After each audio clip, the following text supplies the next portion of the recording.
नमस्कार विद्यार्थी मित्रांनो, TCC मध्ये तुमचं स्वागत आहे. आज आपण या व्हिडिओमध्ये बघणार आहोत basic mathematics M1 polytechnic first year winter 2024 आज झालेला पेपर 17/12/2024 ला याचा सविस्तर विश्लेषण. पेपरचा कोड आहे 311302. विद्यार्थी मित्रांनो, तुम्ही आताही आपल्या चॅनलला सबस्क्राइब केलं नसेल तर चॅनलला नक्की सबस्क्राइब करा. तुमच्या महत्त्वाचं कामाचं चॅनल आपलं आहे. तर चला तर सुरू करूया आजचा पेपरचं विश्लेषण. तर विद्यार्थी मित्रांनो, क्वेश्चन नंबर फर्स्ट आला होता, attempt any 5 of the following. 10 मार्कासाठी हा क्वेश्चन आला होता. तर पहिला क्वेश्चन आहे याच्यातला, A find X if log x plus 2 to the base 2 is equal to 3. तर याचा आन्सर येते x is equal to 6. x is equal to 6. Second problem आहे म्हणजे B if sine A is equal to 0.4 find the value of sine 3a. याचा answer आहे 0.944. त्याच्यानंतर C नावाचा question जो आहे, find the acute angle between the lines whose the slope are √3 and 1/√3. म्हणजे slope होता m1 आणि m2. तर इथे डायरेक्टली आपल्याला फाइंड करायचं होतं. तर याचा अक्यूट अँगल थीटा म्हणजे असं येणार tan इनवर्स 1/√3 किंवा असा आला असेल तुमचा आन्सर π/6 किंवा ऑर 30 डिग्री. या तीन पैकी काही जर आन्सर आला असेल तर तुम्हाला 2 मार्क नक्की मिळतील. त्यानंतर डी नंबरचा प्रॉब्लेम बघा, if f of x is equal to 3x² - 5x + 7 show that f of -1 is equal to 3 times of f of 1. तर आता हे प्रॉब्लेम शो द्यायचा प्रॉब्लेम आहे. तर या प्रॉब्लेम मध्ये आपल्याला शो करायचं होतं फंक्शनचा प्रॉब्लेम होता. तर याचं दोन्ही लेफ्ट हँड साइड आणि राईट हँड साइड हे 15-15 येते. लेफ्ट हँड साइड पण 15 येते आणि राईट हँड साइड पण 15 येते. तसंच बघा problem number E, find dy/dx if y is equal to a to the power x plus x to the power a plus e to the power a plus log x to the base a. तर याचा answer येणार आहे a to the power x इथे a to the power x into log a. तसंच x to the power a, x च्या डोक्यावर a आहे तर a समोर आला आणि त्याच्यातून एक minus e to the power a तो कॉन्स्टंट आहे तर याचा डेरिव्हेटिव्ह येणार 0. आता log x to the base a, आता बेस a म्हणजे कॉन्स्टंट, सर्वात आधी तो फॉर्म्युला लागणार log a to the base b चा, log a upon log b. मग इथं येणार log x upon log a. log a तो कॉन्स्टंट राहील, log x चा डेरिव्हेटिव्ह 1/x म्हणजे इथे असं येणार 1/x log a. जर तुमचा हे आन्सर आला असेल तर तुम्हाला 2 मार्क नक्की भेटतील. तसंच एफ नंबरचा प्रॉब्लेम बघा, find dy/dx if y is equal to e to the power x into sine inverse x. इथं लागते प्रोडक्ट रूल, पहिला जसाच्या तसा, दुसऱ्याचा डेरिव्हेटिव्ह साइन इनवर्स x चा डेरिव्हेटिव्ह 1/√1 - x² प्लस दुसरा जसाच्या तसा साइन इनवर्स x जसा तसा पहिल्याचा derivative e to the power x चा डेरिव्हेटिव्ह. आणि इथं पण e to the power x आहे, e to the power x काय करू शकता तुम्ही, कॉमन.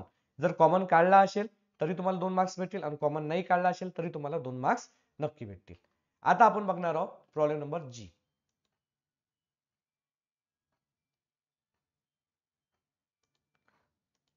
तर विद्यार्थी मित्रांनो, आता बघा problem number G.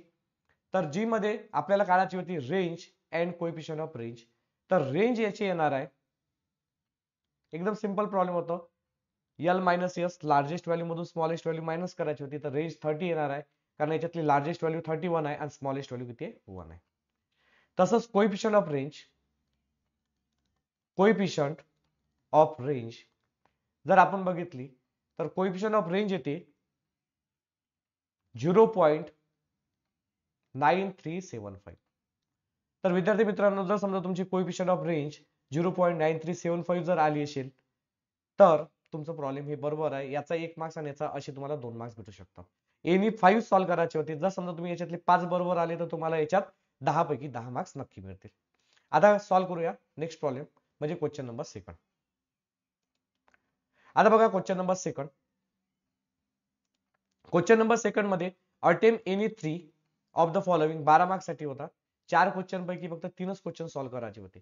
Problem number first A, if A is equal to matrices 2 - 3 1 5, B is equal to 3 - 1 2 1 0 1, verify that AB transpose is equal to B transpose into A transpose. आता याचा आन्सर व्हेरीफाय मध्ये left hand side आणि right hand side हे दोन्ही answer विद्यार्थी मित्रांनो याचा याला पाहिजे 3 8 - 2 - 1 आणि 1 7. याचा हे पण हेच येते आणि हे पण हेच येते. 3 8 -2 -1 आणि 1 7. क्वेश्चन नंबर जर समजा तुमचे लेफ्ट हँड साइड आणि राईट हँड साइड हे आलं असेल तर तुमचा प्रॉब्लेम बरोबर आहे. तसंच बी नंबरचा तर एकदम सोपी प्रॉब्लेम होतो. Case number first partial fraction X upon X square minus X minus 2. तर इथं सर्वात आधी तुम्हाला फॅक्टर पाडायचे होते. -2 आला पाहिजे मल्टिप्लाय, -1 आली पाहिजे ऍडिशन. तर -2 इंटू 1 फॅक्टर काय आले असते? -2 इंटू 1 -2 इंटू 1 -2 -2 प्लस 1 -x. म्हणजे इथं असे आलं असतं फॅक्टर मध्ये x-2 आणि x प्लस 1. जर तुम्ही जर याला ए म्हटलं असेल ए अपॉन एक्स मायनस 2 प्लस आणि याला जर बी म्हटलं असेल तर तुमचं ए चा आन्सर येणार आहे ए इज इक्वल टू 2/3 आणि बी इज इक्वल टू 1/3. जर समजा तुम्ही एक्सचेंज केलं असेल एक्स प्लस 1 समोर घेतला असेल आणि एक्स मायनस 2 मागे घेतला असेल तर हे आन्सर एक्सचेंज होतील तरी चालते. ओके. तसंच बघा आता problem number C, question number 2 मधला सी. Simplify log x to the 1 upon log 10 to the base 5 plus 1 upon log 10 to the base 20. याला इथं डायरेक्ट फॉर्म्युला लागते. हा 5 वर जाते. हा असा येणार log 5 टू द बेस 10 आणि इथं येणार आहे log 20 टू द बेस 10. मग log a plus log b चा फॉर्म्युला लागेल log of a into B. 5 into 20 100 येते. 100 चा स्क्वेअर येते म्हणजे 100 म्हणजे काय कशाचा स्क्वेअर रूट आहे 10 चा. तर 10 चा स्क्वेअर. तर log 10 टू द बेस 10 1 होते. याचा आन्सर आहे 2. याचा आन्सर किती राहणार 2. तसंच आता बघा डी नंबरचा प्रॉब्लेम अत्यंत सोपी होतो. तुम्हाला फक्त simple tan x plus y चा फॉर्म्युला लावायचा होता म्हणजे tan a प्लस b चा फॉर्म्युला होता tan x plus tan y upon 1 minus tan x into tan y. बस हे व्हॅल्यू पुट करायच्या होत्या. त्याच्यानंतर याचा आन्सर 1 आलं असतं. हा इकडला tan इकडे आल्यावर होतो tan इनवर्स म्हणजे असं आलं असतं x plus y is equal to इथं आलं असतं tan इनवर्स 1 आणि tan इनवर्स 1 म्हणजे काय होते π/4. काय होतो π/4. तर जर तुम्ही या चार पैकी जर तुमचे 3 बरोबर असतील तर तुम्हाला याच्यामध्ये 12 पैकी 12 मार्क्स नक्की मिळतील विद्यार्थी मित्रांनो. आता घेणार आपण क्वेश्चन नंबर 3.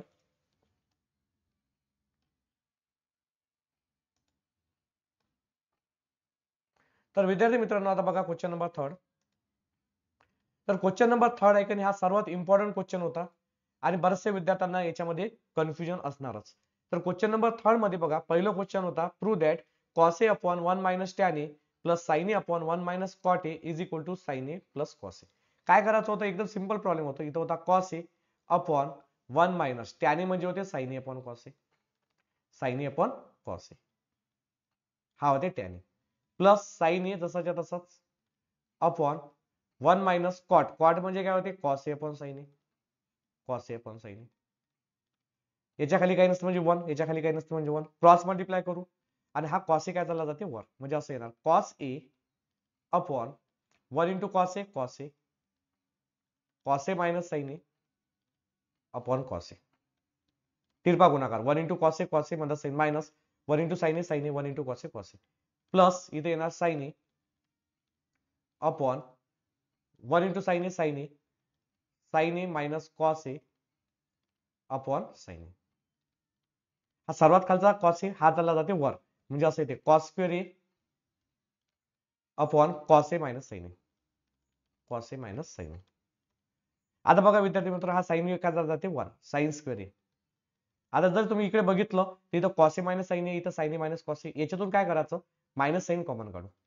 मायनस साइन जर कॉमन काढलं तर अंदरचे चिन्ह बदलतात. मायनस cos a चा प्लस cos a होते आणि प्लस sin a चा मायनस sin a होते.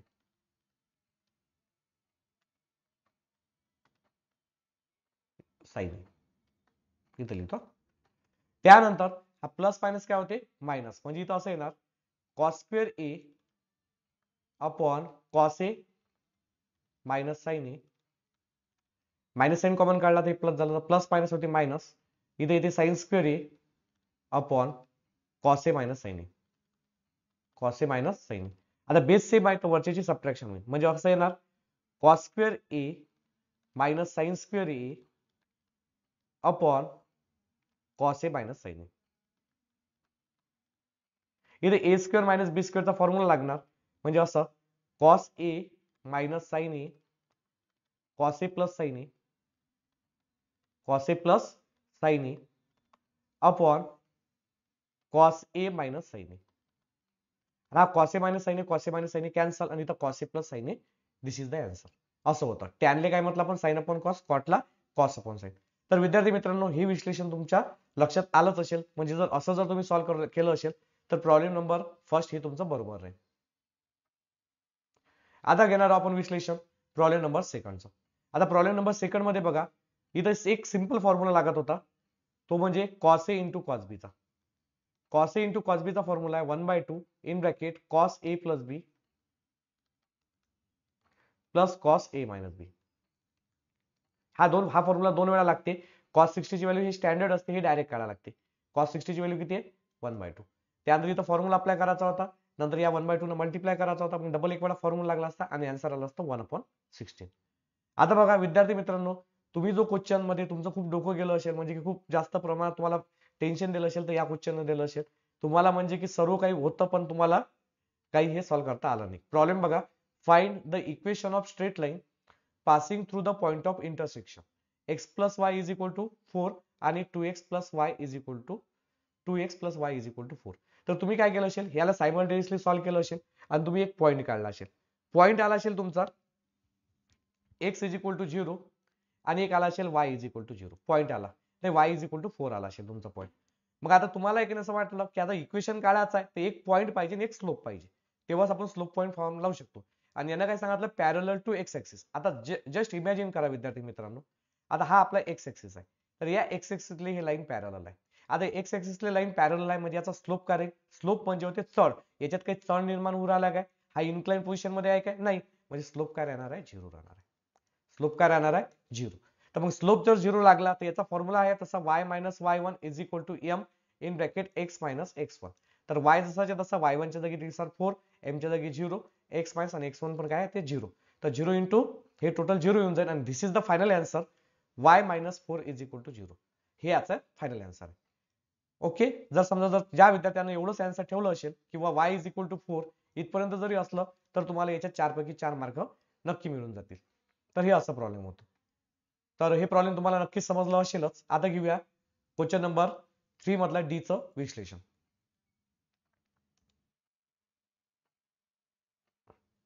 आता क्वेश्चन नंबर 3 मधला डी, इथं सिंपल आहे, फॉर्म्युला लागत होता. पॅरामीटर इम्प्लिसिट फंक्शनचा टॉपिक आहे. एक्स क्यूबचा डेरिव्हेटिव्ह काय येते, एक्स क्यूबचा डेरिव्हेटिव्ह येते 3x स्क्वेअर प्लस वाय क्यूबचा डेरिव्हेटिव्ह काय येते 3y स्क्वेअर आणि वाय लागला म्हणून dy बाय dx. एक्स क्यूबचा येते 3x स्क्वेअर प्लस वाय क्यूबचा 3y स्क्वेअर आणि वाय लागला म्हणून dy बाय dx. 30 जसाच्या तसा इथे लागते प्रोडक्ट रूल. पहिला जसाच्या तसा दुसऱ्याचा डेरिव्हेटिव्ह, वायचा derivative dy by dx plus दुसरा जसाच्या तसा पहिल्याचा डेरिव्हेटिव्ह, x चा डेरिव्हेटिव्ह 1. नंतर मग इथं कसं येणार, हा येणार 3x square plus 3y square dy by dx. या 30 ने याच्यासोबत काय करसाल, मल्टिप्लाय. 30 ने मल्टिप्लाय केलं तर इथे येते 30x dy बाय dx आणि 30 इंटू वाय 30y.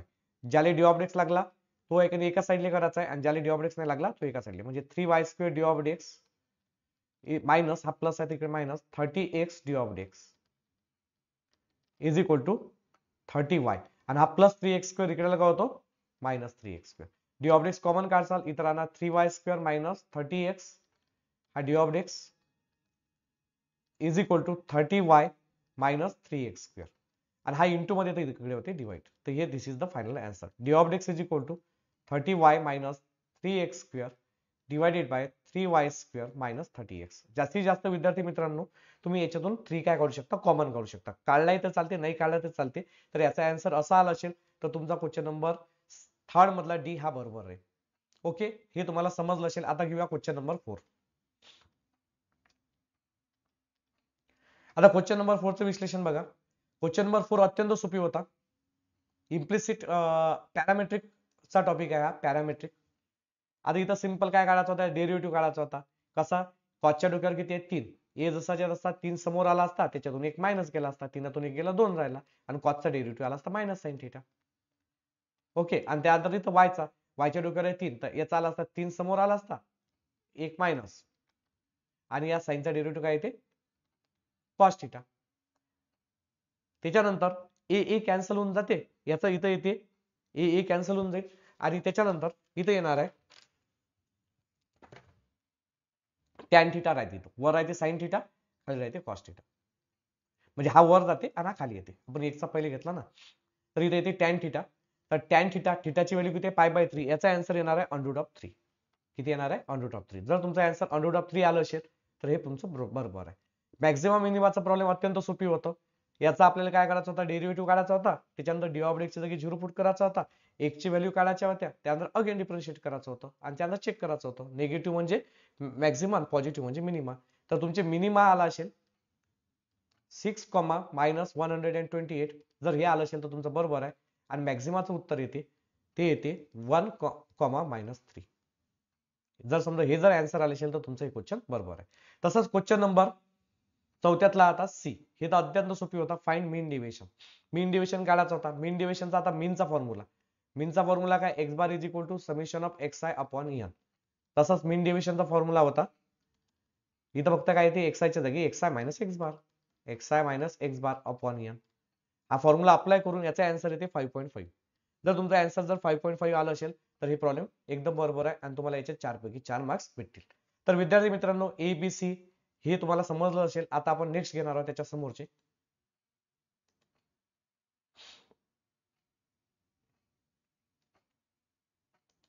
आता बघा क्वेश्चन नंबर डी. हा तर अत्यंत सोपी प्रॉब्लेम होता. Calculate the mean and standard deviation. खूप वेळा रिपीट झालेला आहे आणि तुम्ही ही प्रॉब्लेम केलं सुद्धा असणार. तर याचा मीन येतो, एक्स बार येतो 25 आणि त्याच्यानंतर त्याचं स्टँडर्ड डिव्हिएशन येते 12.65, 12.65. जर तुमचं हे आन्सर आलं असेल तर तुमचं बरोबर राहणार. सिंपल फॉर्म्युला होता, सिग्माचा फॉर्म्युला लावायचा होता. तसंच variance and coefficient of variance हे पण प्रॉब्लेम खूप वेळा रिपीट आलेला आहे. तर याचा व्हेरियन्स येते म्हणजे सिग्माचा स्क्वेअर 111 किंवा 10 म्हणजे की 110 पॉईंट समथिंग किंवा 111 पॉईंट समथिंग आलं तर इथे बरोबर आहे. आणि याचा कोएफिशियंट ऑफ व्हेरिएशन येते, कोएफिशियंट ऑफ व्हेरिएशन 25.63%. तर विद्यार्थी मित्र 25.63%. जर हे जर तुमचे आन्सर आले असतील तर तुम्हाला याचे 4 पैकी 4 मार्क्स नक्कीच भेटले असतील. आता घेऊया क्वेश्चन नंबर 5. आता बघा क्वेश्चन नंबर 5 तो अत्यंत सोपी क्वेश्चन होता. हा क्वेश्चन तुमचा नक्की अटेम्प्ट झाला असेल. Solve the following by matrix inverse method. Matrix inverse मेथडने एक्स वाय झेडच्या व्हॅल्यू काढायच्या होत्या. तर एक्सचा आन्सर आला असेल तुमचं 1, वायचा आन्सर आला असेल 2 आणि झेडचा आन्सर आला असेल -1. तर तुमचं हे प्रॉब्लेम बरोबर आहे, नाहीतर हे प्रॉब्लेम चुकलं. ओके. तसंच बघा हे प्रूव्ह दॅटचा प्रॉब्लेम क्वेश्चन नंबर 5 मधला बी मधला first. Prove that cos inverse 4/5 plus cos inverse 12/13 is equal to cos inverse 33/65. अत्यंत सिंपल प्रॉब्लेम होतं. याला ए कन्सिडर करायचं होतं, याला बी कन्सिडर करायचं होता. कॉस इनव्हर्सचा कॉस ए झाला असता, कॉस इनव्हर्सचा इथं कॉस बी झाला असता. याच्यावरून साइन ए आणि इथं साइन बी काढला असता आणि इथं कॉस ए प्लस बी चा फॉर्म्युला लागला असता तर हे आन्सर आलं असतं. अत्यंत सोपी वाला प्रॉब्लेम होता. तसंच याच्यातलं सेकंड बघा, साइन थिटा आहे 15/17 where theta lies in second quadrant. Second quadrant मध्ये साइन पॉझिटिव्ह असते, बाकी निगेटिव्ह. 10 काय येतो निगेटिव्ह. मग याला काय केला, साइन थिटा वरून कॉस थिटा काढायचा होता आणि साइन थिटा पण कॉस थिटा म्हणजे टॅन थिटा. तर याचं आन्सर आलं असेल तुमचं -15/8. जर -15/8 आन्सर तुमचं आलं असेल तर तुम्हाला याच्यात भेटतील 3 पैकी 3. तसंच क्वेश्चन नंबर 5व्यातलं आता घेऊया सी चं विश्लेषण करूया आपण. एक मिनिट. आता बघा क्वेश्चन नंबर 5 मधला सी. हे पण अत्यंत सोपी प्रॉब्लेम होते. Find the length of perpendicular from point दिलेला आहे 5,4 आणि इक्वेशन दिलेलं आहे. तर याचा फॉर्म्युला होता ax1 plus by1 plus c upon under of a square plus b square, a square plus b square. जर समजा तुम्हाला तुमचा आन्सर 20/√5 असं जर आलं असेल किंवा ऑर 4√5 युनिट असं जर समजा तुम्ही लिहिसाल तर तुम्हाला 3 मार्क्स नक्की भेटतील. तसंच find the equation of straight line passes through the point 3,4. आता हे लाईन आहे, या लाईनचं आपल्याला इक्वेशन काढायचं आहे. तर या लाईनचं इक्वेशन मध्ये आपल्याला एक स्लोप आणि एक पॉइंट पाहिजे. पॉइंट दिला होता 3,4 आणि परपेंडिक्युलर याला एक लाईन दिली परपेंडिक्युलर. या लाईनचा काय काढायचा होता तुम्हाला, स्लोप काढायचा होता. मग त्यानंतर 2 लाईन्स आर परपेंडिक्युलर तर m1 m2 is equal to -1 याचा स्लोप काढायचा होता आणि इथं स्लोप पॉइंट फॉर्म लागला असता y - y1 is equal to m in bracket x - x1. तर याचं स्टँडर्ड इक्वेशन येणार 2x - 3y plus 6 is equal to 0. विद्यार्थी मित्रांनो, याचा जर answer 2x - 3y plus 6 is equal to 0 आला असेल तर तुम्हाला याच्यात सुद्धा 3 पैकी 3 मार्क्स भेटतील. आपला क्वेश्चन नंबर 5 संपलेला आहे. आता घेणार आपण क्वेश्चन नंबर 6. आता क्वेश्चन नंबर 6 मध्ये बघा अत्यंत सिंपल प्रॉब्लेम आलं होतं. मी आज सकाळी सेकंड हे प्रॉब्लेम युट्यूबला लाईव्ह लेक्चर मध्ये घेतलं होतं. Find the equation of tangent and normal to the curve 4x square plus 9y square is equal to 40 at point 1, 2. सर्वात पहिले याचा डेरिव्हेटिव्ह काढायचा होता. डेरिव्हेटिव्ह काढल्यावर हे पॉईंट पुट करायचे होते. मग slope of tangent and slope of normal. Slope of टेंजंटचा फॉर्म्युला आहे y minus y1 is equal to m in bracket x minus x1. आणि स्लोप ऑफ नॉर्मलचा फॉर्म्युला आहे y minus y1 is equal to m dash in bracket x minus x1. Tangent येते 2x plus 9y minus 20 is equal to 0. आणि normal येते 9x minus 2y minus 5 is equal to 0. जर तुमचा tangent हा आला असेल, हे इक्वेशन आला असेल आणि नॉर्मलचं हे इक्वेशन आलं असेल तर तुमचा प्रॉब्लेम काय बरोबर राहणार आणि याच्यात तुम्हाला 6 पैकी 6 मार्क्स भेटतील. आता बघा क्वेश्चन नंबर 6 बी. पहिला question, find the radius of curvature of the curve y is equal to x cube. Simple विद्यार्थी मित्रांनो, दोन वेळा डेरिव्हेटिव्ह काढायचा होता. एक्स क्यूबचा डेरिव्हेटिव्ह येते 3x स्क्वेअर, मग डबल याचा डेरिव्हेटिव्ह येते 6x. हे व्हॅल्यू याच्यात पुट करायच्या होत्या आणि त्या रेडियस ऑफ कर्वेचरच्या फॉर्म्युल्यामध्ये व्हॅल्यू टाकायची होती. रेडियस ऑफ कर्वेचरचा फॉर्म्युला आहे 1 प्लस डी ऑफ चा bracket square bracket to the power 3/2 upon d2y by dx square. d2y by dx square. तर याचा आन्सर येणार आहे 145 टू द पॉवर 3/2 अपॉन 12. किंवा पॉइंट मध्ये जर आन्सर काढला तर 145.50 युनिट. जर समजा तुमचा असा आन्सर आला असेल तर तुम्हाला नक्कीच 3 मार्क भेटले असतील. तसंच बघा क्वेश्चन नंबर 6 बी मधलं सेकंड नंबरचा प्रॉब्लेम. हे पण अत्यंत सोपी प्रॉब्लेम होतं. y is equal to x to the power sine x. इथं काय करायचं होतं, टेकिंग लॉग बोथ साइड करायचं होतं आणि त्याच्यानंतर इथं प्रोडक्ट लॉगच्या मागच्या डोक्यावर आहे हा समोर आला असता आणि इथं प्रोडक्ट रूल लागला असता. याचा आन्सर येते x to the power sine x in bracket sine x upon x plus log x into cos x. तर विद्यार्थी मित्रांनो, जर समजा तुमचं याचा आन्सर असा आला असेल तर तुम्हाला नक्कीच याच्यात 3 पैकी 3 मार्क्स भेटतील. क्वेश्चन नंबर 6 मधला आपला ए चं विश्लेषण झालेलं आहे, तसंच बी चं विश्लेषण झालेलं आहे. आता फक्त क्वेश्चन नंबर 6 सी चं विश्लेषण बाकी आहे, तर ते घेऊया. तर विद्यार्थी मित्रांनो, क्वेश्चन नंबर 6 मधला सी. आता बऱ्याचशा विद्यार्थ्यांना या प्रॉब्लेम मध्ये थोडासा अडचण गेली असेल, तर ही प्रॉब्लेम खूप सोपी आहे. दोन बॅट्समन आहेत, एक ए नावाचा आणि एक बी नावाचा. एक ए नावाचा बॅट्समन आहे आणि एक बी नावाचा आहे. त्यांना क्वेश्चन विचारला कोणता बॅट्समन मोर कन्सिस्टंट आहे आणि का. तर तुम्हाला काय करायचं होतं, आता तशी मोर कन्सिस्टन्सी प्रॉब्लेम मध्ये काय पाहिजे, एक्स बार पाहिजे आणि सिग्मा पाहिजे. याचा एक्स बार आणि सिग्मा काढायचा होता, याचा एक्स बार आणि सिग्मा काढायचा होता. नंतर याचा सीव्ही काढायचा होता, याचा सीव्ही काढायचा होता. जो लहान असते तो मोर कन्सिस्टंट असते. आता बघा, जर समजा तुम्ही याचा एक्स बार स्टँडर्ड डिव्हिजनचा रॉ डाटाचा फॉर्म्युला लागले असते वेगवेगळे, तर याचा जर समजा तुम्ही एक्स बार काढला असता तर इथं आला असता 46. त्यानंतर सिग्मा काढला असता तो आला असता 25.5 आणि याचा जर सीव्ही काढला असता तर तो आला असता 55.43. तसाच याचा एक्स बार काढायला लागला असता, याचा एक्स बार आला असता 50, याचा सिग्मा आला असता स्टँडर्ड डिव्हिजन 24.43 आणि याचा सीव्ही आला असता 48.86%. तर कोण लहान आहे सांगा बरं, हा ए वाला आहे आणि हा बी बॅट्समन आहे. तर कोणाचा सीव्ही लहान आहे, ज्याचा सीव्ही लहान असते तो मोर कन्सिस्टंट. तर इथं लिहायचं होतं तुम्ही बॅट्समन बी लहान आहे ना, तर batsman B is more consistent. तर असं हे प्रॉब्लेम 6 मार्काचं होतं आणि याच्यासाठी फॉर्म्युला अप्लाय करायचा होता स्टँडर्ड डिव्हिजनचा, अंडर रूट ऑफ एक्स चा square upon N minus x बारचा स्क्वेअर. आणि याचा एक्स बारचा फॉर्म्युला आहे summation of x i upon N. तर विद्यार्थी मित्रांनो, हे याचं झालं सोल्युशन. हे चेक करून घ्यायचा, जर हे तुमचे आन्सर आले असतील तर तुम्हाला याचे 6 पैकी 6 मार्क्स भेटतील.